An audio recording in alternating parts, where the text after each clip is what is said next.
Journal Learning Agenda 3. Dalam agenda 3 ini, kita akan mempelajari 3 materi, yaitu Manajemen ASN, Pelayanan Publik, dan Whole of Government atau WOG.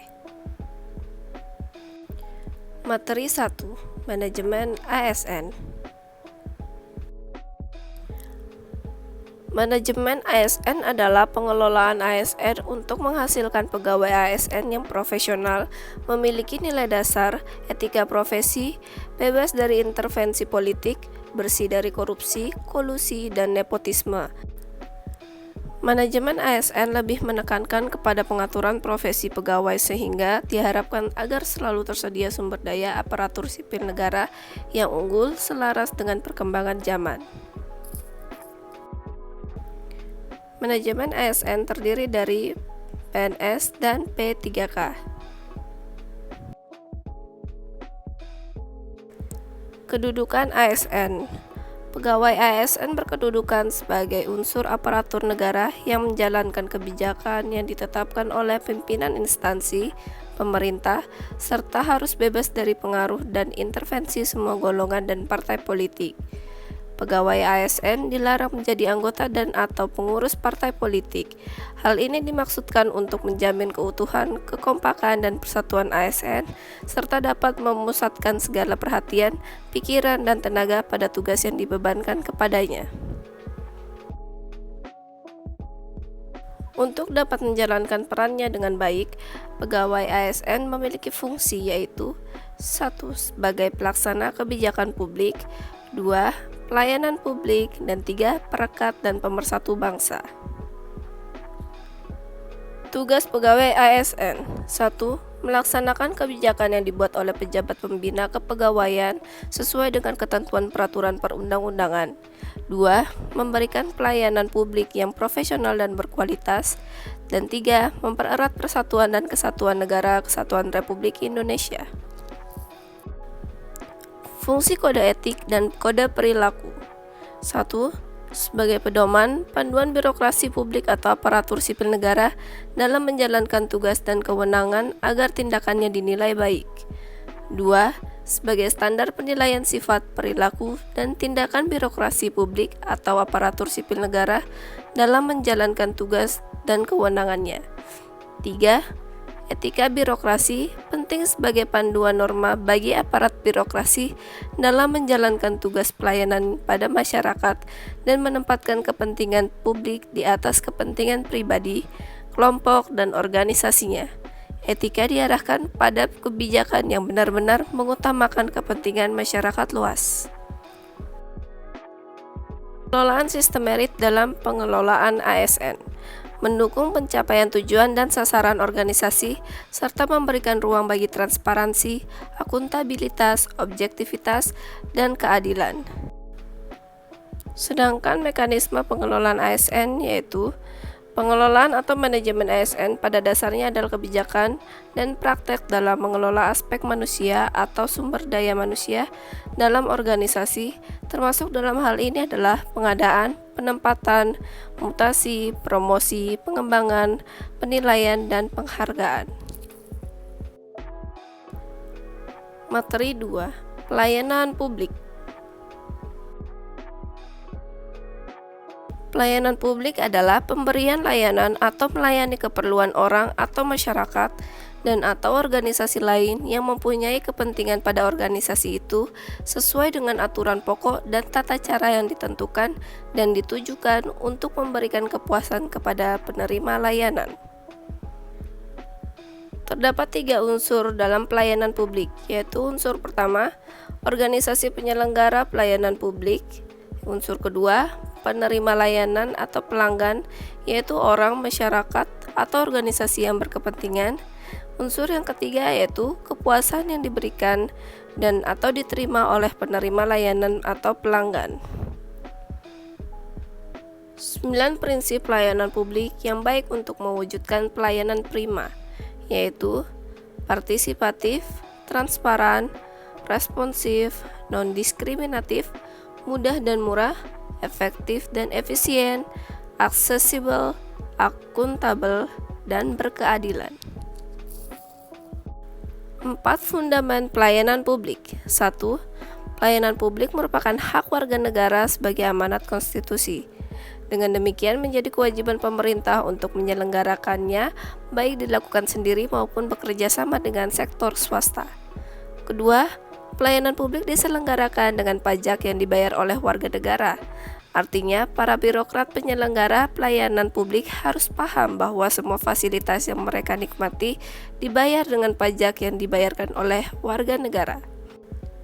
3. Pelayanan publik diselenggarakan dengan tujuan untuk mencapai hal-hal yang strategis bagi kemajuan bangsa di masa yang akan datang.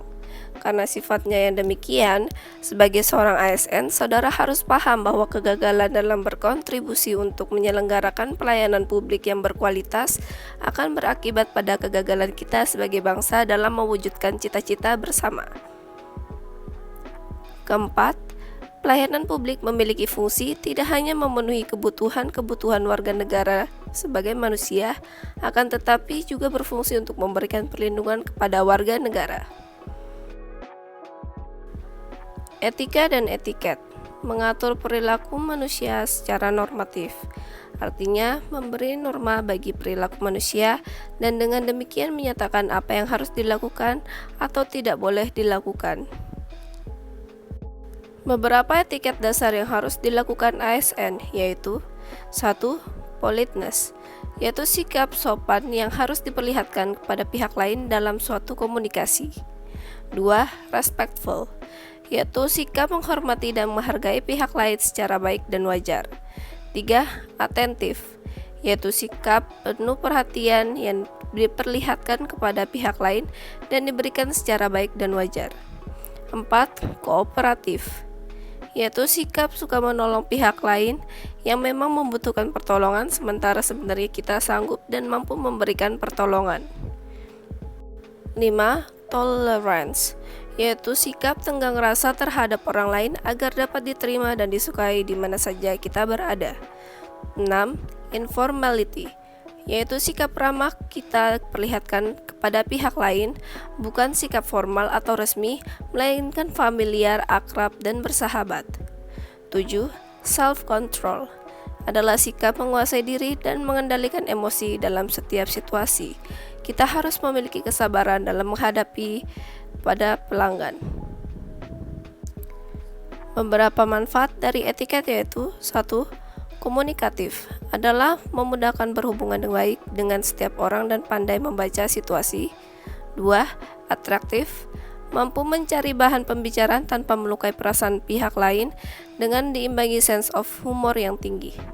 3.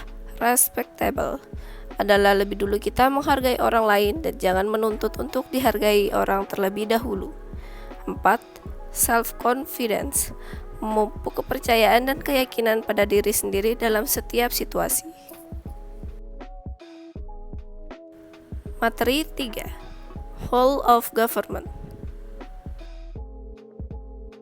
Whole of government adalah sebuah pendekatan penyelenggaraan pemerintah yang menyatukan upaya-upaya kolaboratif pemerintahan dari keseluruhan sektor dalam ruang lingkup koordinasi yang lebih luas guna mencapai tujuan-tujuan pembangunan kebijakan, manajemen program, dan pelayanan publik. Oleh karenanya, WOG juga dikenal sebagai pendekatan interagensi, yaitu pendekatan yang melibatkan sejumlah kelembagaan yang terkait dengan urusan-urusan relevan. Mengapa WOG penting? Karena diperlukan sebuah upaya untuk memahami pentingnya kebersamaan dari seluruh sektor guna mencapai tujuan bersama. Praktek-praktek WOG. Terdapat beberapa cara pendekatan WOG yang dapat dilakukan baik dari sisi penataan institusi formal maupun informal. 1. Penguatan koordinasi antar lembaga. Penguatan koordinasi antar lembaga dapat dilakukan jika lembaga-lembaga yang dikoordinasikan masih terjangkau dan manageable. Alternatifnya adalah mengurangi jumlah lembaga yang ada sampai mendekati jumlah yang ideal untuk sebuah koordinasi. Dengan jumlah lembaga yang rasional, maka koordinasi dapat dilakukan dengan mudah. 2. Membentuk lembaga koordinasi khusus. Lembaga koordinasi ini biasanya diberikan status kelembagaan setingkat lebih tinggi atau setidaknya setara dengan kelembagaan yang dikoordinasikannya. Ketiga, membentuk gugus tugas. Pembentukan gugus tugas biasanya menjadi salah satu cara agar sumber daya yang terlibat dalam koordinasi tersebut dicabut sementara dari lingkungan formalnya untuk berkonsentrasi dalam proses koordinasi tadi. 4. Koalisi sosial. Koalisi sosial ini merupakan bentuk informal dari penyatuan koordinasi antar sektor atau lembaga, tanpa perlu membentuk kelembagaan khusus dalam koordinasi ini. Tantangan dalam praktek WOG. Tantangan yang akan dihadapi dalam penerapan WOG di tataran praktek antara lain adalah 1. Kapasitas SDM dan institusi. Kapasitas SDM dan institusi-institusi yang terlibat dalam WOG tidaklah sama. Perbedaan kapasitas ini bisa menjadi kendala serius ketika pendekatan WOG. 2. Nilai dan budaya organisasi. Sama halnya dengan kapasitas SDM dan institusi, nilai dan budaya organisasi pun menjadi kendala manakala terjadi upaya kolaborasi sampai dengan penyatuan kelembagaan. 3. Kepemimpinan. Kepemimpinan menjadi salah satu kunci penting dalam pelaksanaan WOG. Kepemimpinan yang dibutuhkan adalah kepemimpinan yang mampu mengakomodasi perubahan nilai dan budaya organisasi serta meramu SDM yang tersedia guna mencapai tujuan yang diharapkan.